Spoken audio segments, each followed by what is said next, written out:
Okay, we're going to talk about the squeeze momentum indicator and the other indicator that is similar to the MACD, which is called the Andean Oscillator.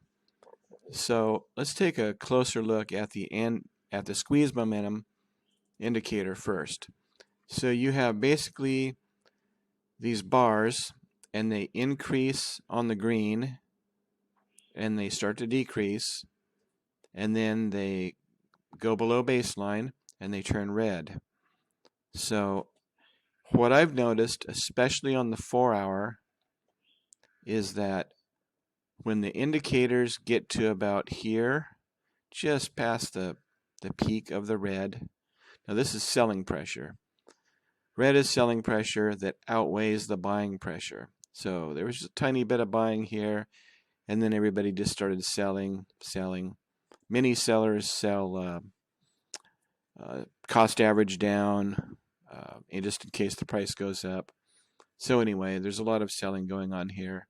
The selling here is starting to decrease, and then it just increases again until it gets to a pretty serious point right here, which is going to be consistent with this area here, which is actually the recent bottom, or matching the bottom. Okay, so when you go back to this, I just double click on the indicator to get the indicator only on the screen. And I can see that a couple of times it tried to get back up into the green, but the price went back down. This is also the same support level here as here on the candles. So when the oscillator gets just past the peak of the selling on the 4-hour, this is a really good place to buy right here. Let's take a look and see what this looks like. Yep, this is the very start of, it starts moving up. So here it actually goes straight and then moves up again, and it's just getting into the green here, but there's some divergence going on. So even though there's more and more buying, here the price is actually going down just a bit. Not by a whole lot, but what ends up happening is, since there's more buying activity, while the price was going down, the buyers were actually buying through here, and they were buying in here and all the way through. Now this is likely to actually break this channel top, I would say, pretty soon. This coin is one example of a very, very low amount of coins in circulation. So this coin's a little different from most. The value against Bitcoin right now is almost 0.4, 4/10 of a Bitcoin, which is a lot. It's something like basically $9,000, $7,000 right in there per coin. So anyway, the channel is going, it starts here, hits the top of the channel, goes down. It's probably going to hit the top again. If there's enough volume, it can break through. So anyway, on 4-hour, it's really good to buy just when it starts to turn brownish red. That means the selling pressure is decreasing. And that's the moment when the buying pressure really starts to increase. Now on a 1-hour, you can also use 1-hour, especially if you're swing trading, such as buying in here or buying in here, and then selling when, you're kind of at the top of the green, which would be here. You could buy back in here or here. This is actually slightly lower, not by much, actually about the same. So I would have bought in probably here, and then you just stay in because the selling pressure is decreasing, and now it's turning green, and then the price goes up. So this coin is very likely going to increase for a while because there are only 36,000 coins in circulation on the internet.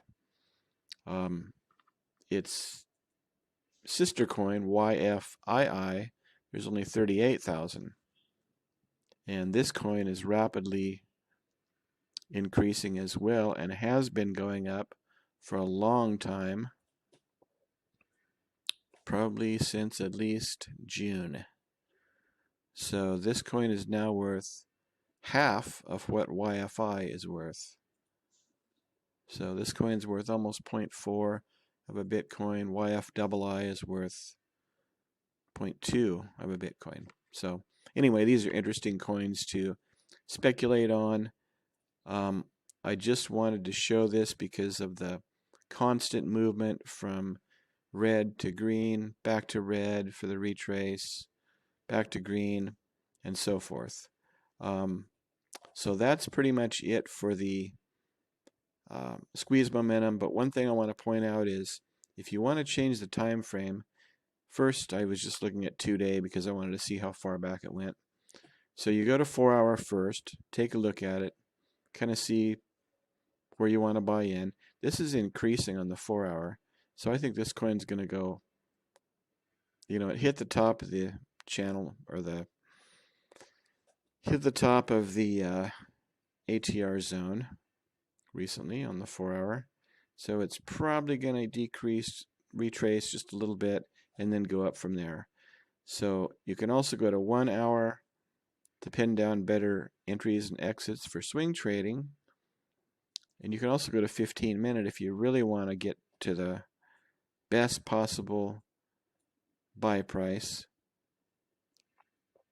which on the 15-minute, a good buy price is basically just when it starts to turn green, which is right here. So that's the first little sign of green. The next one,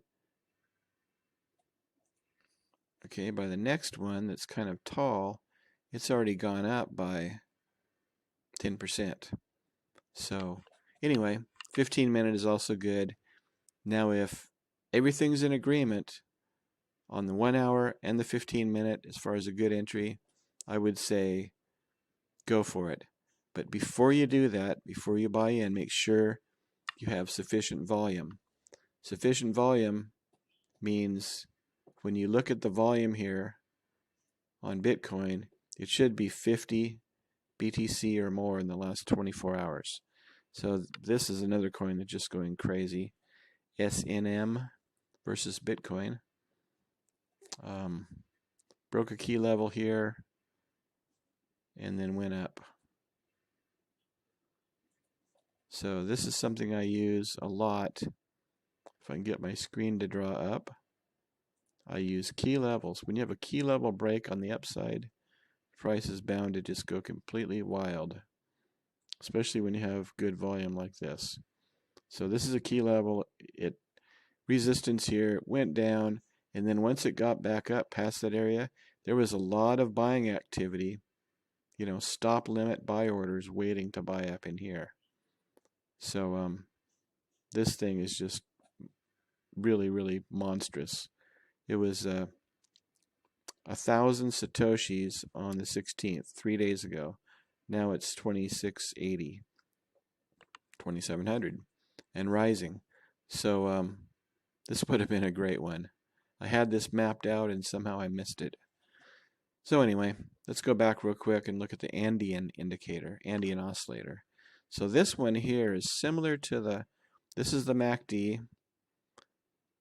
Blue line up over gold or orange line is a bullish crossing, and this is also another bullish crossing here. Now this is a bearish crossing. You can see the bars turn red after this, and after the bullish crossing they turn green again.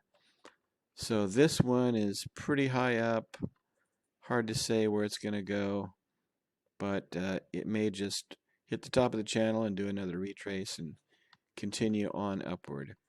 Now the Andean Oscillator, kind of the same thing. You have the green line going over the gold line. That's a bullish crossing. Very bullish right there. Big change in the green line shows buying power. The red line is selling power. Basically, nobody's selling. They're all buying. So this coin should be good at least until up here somewhere. And then it's probably going to retrace and go back down and keep following this beautiful trend, which looks something like this.